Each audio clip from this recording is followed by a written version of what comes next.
Hello, everyone. I want to sit down with you today and talk about something amazing that's happening right now in our country. It feels big, and I think there are some valuable takeaways for all of us who care about leading with our heart, whether that's in our families or at work or in our communities. So, being a mindful leader, it isn't about having some fancy title. It's about staying grounded when things are getting chaotic and seeing clearly when others might be caught up in the drama. And it's about showing up with both compassion and courage. So, as many of you do, I know as well, I was listening to historian Heather Cox Richardson break down Tuesday's elections, and wow, she didn't mince words. She called it a dramatic blowout that happened everywhere from tiny local races to big governor contests. But here's what really got me thinking. She said, "What I think we saw on Tuesday was the fruits of what you all are doing. People showing up at the local level and making it clear why things matter, making sure people have good information." And I love how she put it, ordinary people carrying the weight of democracy. So that really hits home. So because that's exactly what mindful leadership is all about. Regular people like us stepping up and making a difference where we are. So Richardson, she also talked about three big shifts that have been happening. And this is all like happening now. People pushing back against policies that didn't match their values, and a grassroots movement where everyday people are getting involved. And she brought up about new voices and fresh ideas coming into the conversation. And for me, this is really exciting. And you know what? I see these exact same patterns playing out in our personal and our work lives too. So, what this means for us as everyday leaders, let me tell you what I've seen with my clients and program participants that connects directly to this. So, the very first thing is that self-care, it isn't selfish. It is essential. It's our foundation. When Richardson's saying something like that really stuck with me, that, we got up tomorrow and do the same thing that we have been doing. It's about recreating democracy for the future. Think about that in your own life.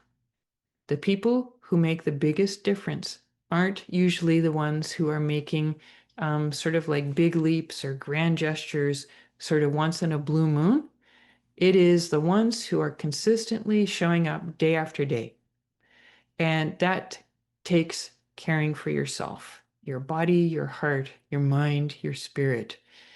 All of this needs to be a top priority because you can't pour from an empty cup, right? So the second thing is know what you stand for and actually live it. So Richardson, she talked about how back in the 1850s that regular Americans started to articulate what they didn't want to happen in their country and that they cared enough about democracy that they were willing to take a stand. So when we're looking at this in plain language, figure out what matters to you and then have the guts to act on it.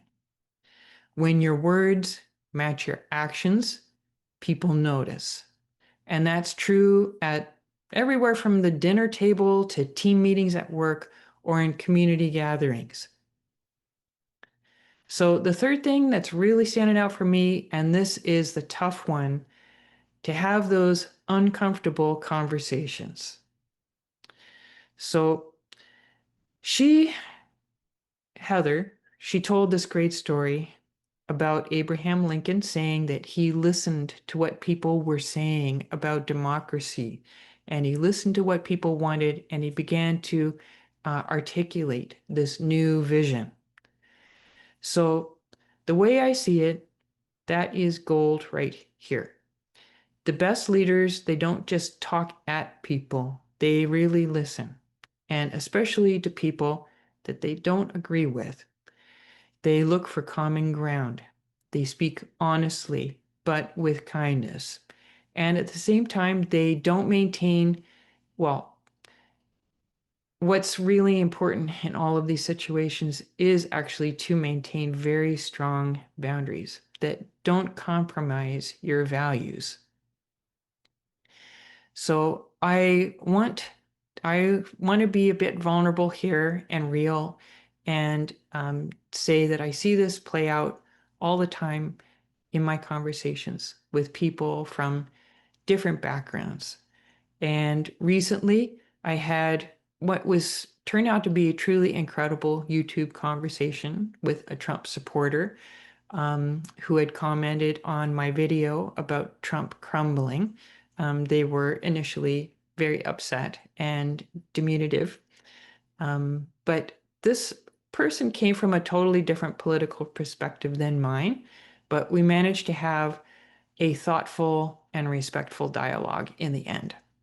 We talked about our shared concerns for the country, our hopes for the future, and our different perspectives on how to get there. And what made that conversation work wasn't that either of us had all the answers, and it was that we both really stayed genuinely curious. I remember saying to them, I'm not trying to convince you of anything. I really want to understand where you're coming from. And that person did the same for me in their own way. So by the end, we still had our differences, but there was this moment of real human connection. And this person said something that stayed with me. They said, I appreciate that you're actually listening rather than just waiting for your turn to speak. You know, like people can't just make that up. I really appreciated them saying that. So that's the kind of leadership, really, that our world is hungry for right now. Not perfect people with perfect answers, but real humans who can stay steady when things get heated, and who can listen with an open heart, and who are able to creatively find those threads of common humanity, even with people who are seeing the world very differently. It's very, very powerful to experience. So Richardson reminded us to continue to circulate good information and to be staying involved. And she said, throw your voice into that conversation, which, I mean, really, that's pretty exciting to have that kind of encouragement. And how I would translate that is that at home, make space for everyone to feel heard, even the kids or the in-laws that you find challenging. And at work, speak up for what matters and make decisions that respect both people and results. And in the neighborhood, show up, pitch in, build connections. This is really the powerful grassroots work that we can do as mindful leaders. And the cool thing is that this gets easier with practice. As Richardson puts it, we're developing those muscles. When you're doing this, she's saying, then you know who to call, how to get involved because you've done it before. So, just putting the wheels into motion, you are creating new muscles for engaging the world in what can be really powerful ways. So, if you're feeling called to strengthen your own leadership muscles during this really wild time that we're in, I'd love for you to join me for something special that I have put together.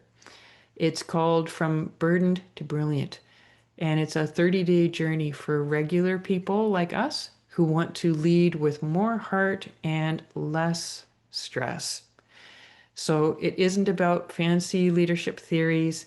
It's very practical and down to earth. Stuff that's about things like handling money stress and setting boundaries that actually work. So, good, healthy boundaries and turning your inner growth into creating real impact in your daily life. One participant put it perfectly that the intensity of a conversation is no longer hijacking my decisions. I feel calmer and more strategic in intense moments. Another participant said, I started to notice that I had a tendency to be negative about how I was seeing everything. So I reframed that and started to see what was positive. I was totally overlooking the positive things before. Um, Really takes a lot of honesty for us to admit something like that, but I think probably all of us would probably have to admit some element of that ourselves. So the program meets weekly on Zoom from November 17th to December the 15th on Sundays. And we have simple daily practices that even the busiest person can fit into their busy schedule. And I've designed it specifically for good-hearted people who want to make a difference without burning themselves out. So it's in times like these that we need more people like you stepping into their power with both courage and also genuine heart of compassion. So if this is speaking to you, please check out the link below in the description to learn more, and you can grab a spot in this really wonderful program. So let's do this together. Kitchen table, one conversation at a time. So thank you for taking the time with me today, and I look forward to seeing you the next time.